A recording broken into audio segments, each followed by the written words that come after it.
I wouldn't mind playing Beersheba because their ranking sucks. But again, like Johnny was saying too, you don't know how much of that is bullshit. I mean, we did get them 5-2 at Celtic Park, but playing in Israel, they took it to us a little bit there, and we kind of just squeaked by. So yeah, maybe I'm a Prague guy myself. yeah. I mean, I'm personally, I don't. I mean, I like to wait until the draw is done, and then look at it after that kind of thing. I'm not really analysing it too much now. I'm just happy that we managed to get past Rosenborg, because they did. It was one of those games where you thought, if we have another flat performance and they steal a goal, that could be us out in our arse, and you don't want to get out at this stage. So guess it's kind of relief. And James Forrest with a goal. It was a brilliant goal, got to say. He did really well, man. It was a great shot. It really was fantastic. That's going to be on a highlight reel. It was really well taken. I thought Johnny Hayes did pretty well as well tonight. He played well. Yeah, he did all right. He acquitted himself okay. He started out a little bit rough, turned over possession a couple times, but I don't know. And then we can get into that discussion about, look how well Ryan Christie's playing for Aberdeen, man. And that was basically right now just a swap 1-for-1. You could always get Christie back off loan after the season's over, but he's doing all right there, man. And the kid's coming along. So it's like, I like Johnny Hayes, but it's hard to deny right now that you probably wouldn't mind Ryan Christie in your side either. So, what are your thoughts on Ryan Christie, Johnny? I mean, you've been keeping an eye on how he's been doing. I've been keeping an eye on Christie, but one thing I'll say for Hayes, to be fair, I've not seen enough of him to judge him yet, but today was probably his second ever appearance playing outside of British football or football back home. He's never really been tested at this level in his career before, so maybe that's something to do with it. Maybe the same with Ryan Christie. You put him in fucking the cold night in Norway, first time playing in Europe.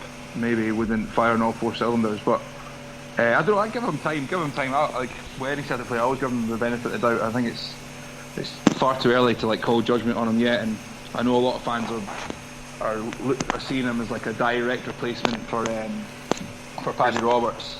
Yeah. But I don't know. For me, I'll give Hayes the benefit of doubt another couple of games before fucking either scrap him out or I think he's good enough. Keep rolling, boys. I'll be back in a minute. You're taking off. I've got an emergency. It sounds we'll keep it rolling in real time. I'll be back in a second, boys. All right, man. It felt to me today like that Brendan was just going to go with the known commodity. You got new guys coming in and everything. You're a manager. You're going to play it safe. You're going to go with guys that you've had before instead of running guys out there that you're still learning about. And what do you think, Johnny? No, definitely, man. I think it was a wise move. I mean, you look at fucking Dyla when he signed that fucking idiot, the Norwegian striker. Jesus God, the one who ended up killing him. He ended up striking for Malmö. Yeah. There was a fucking stupid wee man bun. No offense to anyone listening that has a man bun, but aye. So basically, his first he fucking signed and he played him that night, and he was absolutely terrible.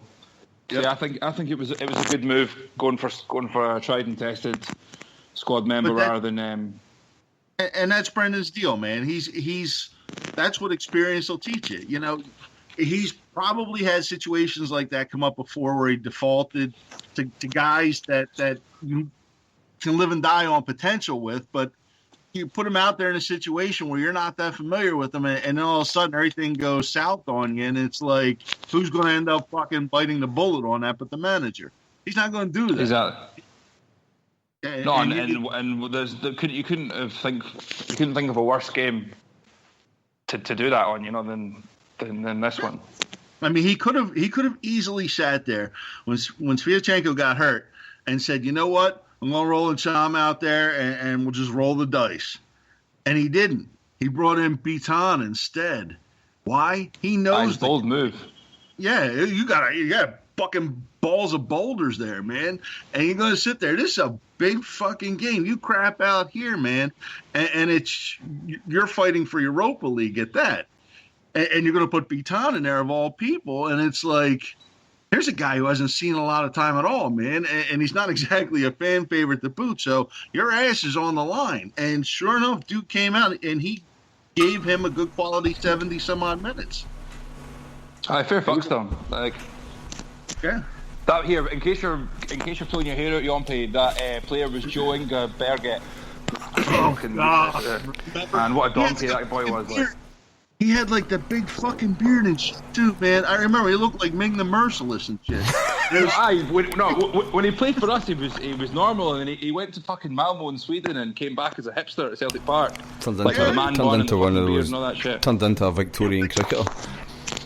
Look like he should be selling like fucking blue cheese burgers and fancy potato pies. Fucking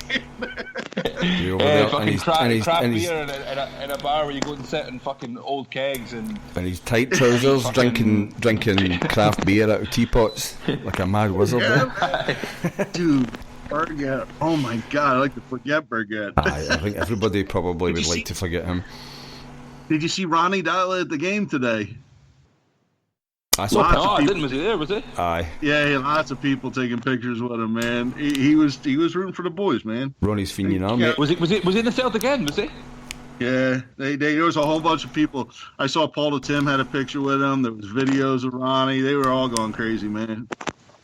But was he in the Celtic end of the stadium, like, or was he in fucking corporate? Actually, he wasn't in the Celtic end. He was like, it looked like, I guess if you're equating it to Celtic Park, they're like the more, not, I guess, like towards like box seats or something. Like, you know, it's lower level, but it's kind of like where the people who sit towards the middle of the park sit.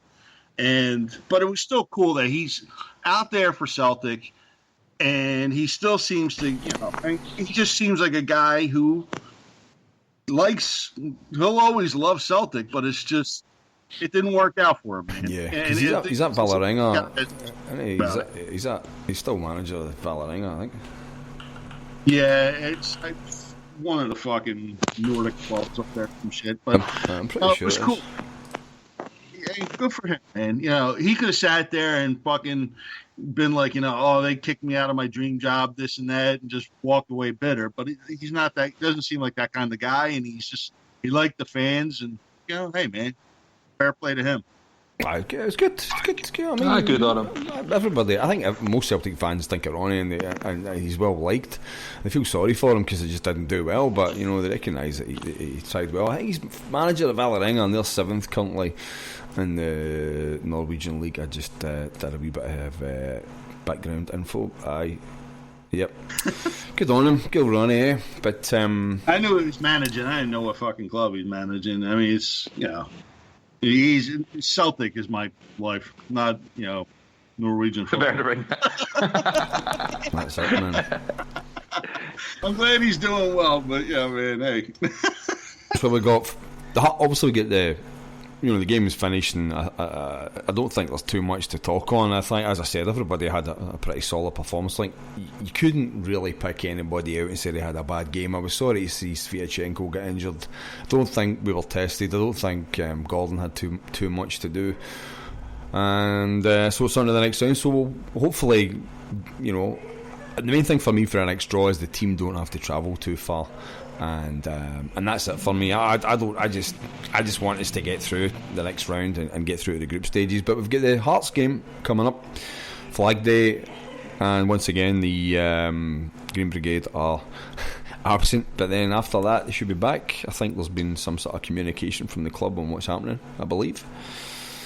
I hope so, because banning 900 fans, a little fucking, it's like killing a dandelion with a fucking steamroller, man. I don't think it had to be that. No, especially the two big fucking games, man. You know, like obviously we're through now, but this could have been, that last week could have been our only fucking European bout this season, and then the fucking Flag Day. You know, it's fucking harsh, like in my opinion. But you know, people have spoken about it a lot more. I don't need to put my 2 pesos in, but I think it's fucking totally blown out of proportion. And then some. I mean, it's look, man, a little tongue-in-cheek banner, and then we're going to have all fucking 900 people banned. Like, in big fucking matches are there too, man. When you need some atmosphere, and Jesus God. What was that, man? It sounds like a steam train coming through. What was that? Oh, you're a sure, man. Where are you, Jonny? No, I've got the worst bunk. I've got the bunk like closest to the fucking highway. Yeah, I couldn't even paint you the picture. If you saw what I was looking at right now, you'd be like, "What the fuck is going on here, man?" Yeah, it's I'm basically where my bunk is. It's right next to the highway, and it's fucking noisy, man. My bunk literally rattles off the wall when these big dustbin trolleys go down the road. The whole fucking structure shakes. I'm not even joking you, man. Like, the fucking thing vibrates, and not in a good way. Like, fucking you have to pay extra for that in a hotel, do you dustbin. know, man? You have to put a coin in to get one of those beds in the States, do you not? A vibrating bed. I thought the Hindenburg was crashing next year. They still used fucking steam engines in South America. That's your steam powered internet blowing its valve, man. You're about to cut out again, probably. That's what it is, man. Johnny driving an 18-wheeler, he just parked the truck.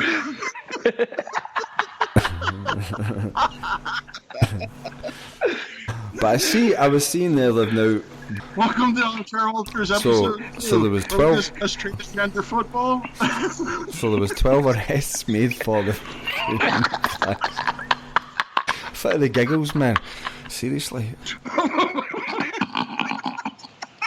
Listen, I've got enough. When I edit these, I've got to do enough work.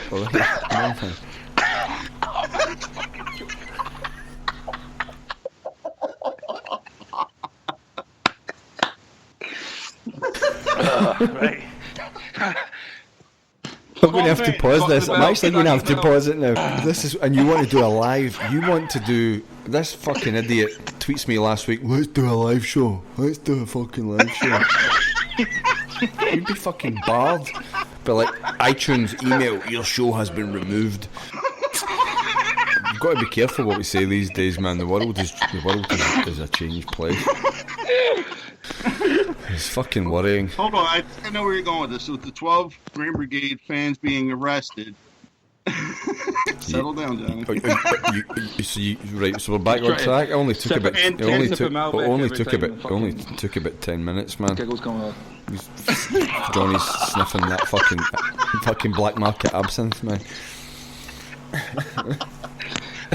Right. You gotta chop all that stuff, man. I will, don't worry. So, as we were saying before, you two fucking melted into the giggles. How the fuck? What? How 12 arrested over a banner? Is that like? Have they got new standards in place now? That's fucking ridiculous, man. I mean, we've had enough. We've had the ban, right? So we've had fucking 900 people banned or whatever. A guy who wasn't even there at the game get banned, and now we've had 12 arrests. You think there've been like mass murder, like done at Parkhead? And this is after we've had bottles thrown at players and paedophile chants. But we get 12 arrests. Where's the arrest for the guy who threw a bottle of Bucky? No, nothing for him. Yeah, they still fucking complete double standards, man. Complete fucking double standards. They haven't caught the guy yet. I'm like, they have. He's been barred. They barred Linfield, but he's been given a lifetime ban from the club. They know who he is. Apparently, they can't find the guy. He was only on fucking camera, every camera in the goddamn stadium, but nobody can find the fucking guy. That's because the fucking exactly, man. We know who's looking for them. The fucking the Royal Constabulary, the fucking he's probably a fucking cop anyway. So they're not going to find him. But I mean, at the end of the day, like, what do you charge 12 fans with about a banner? What are you charging fucking with? Knows, man. Hate speech or something like that. Some fucking politically correct fucking bullshit. You know what I mean? It looks like the fucking alien from American Dad. That's hate speech? Like, come on, what are we talking about here? It's a fucking banner. It's done. It's done. As far as I'm concerned, it's done. You know, the club put a heavy ban on these guys, and they've had the warning, but now the police need to get involved, and it's just stupid, man. The amount of stuff that gets thrown at Celtic fans from other clubs, you know, the banners that we've seen come up from like when we played Ajax, and it's half the stuff that comes from the Huns. and we don't see anything, you know what I mean? And then obviously there's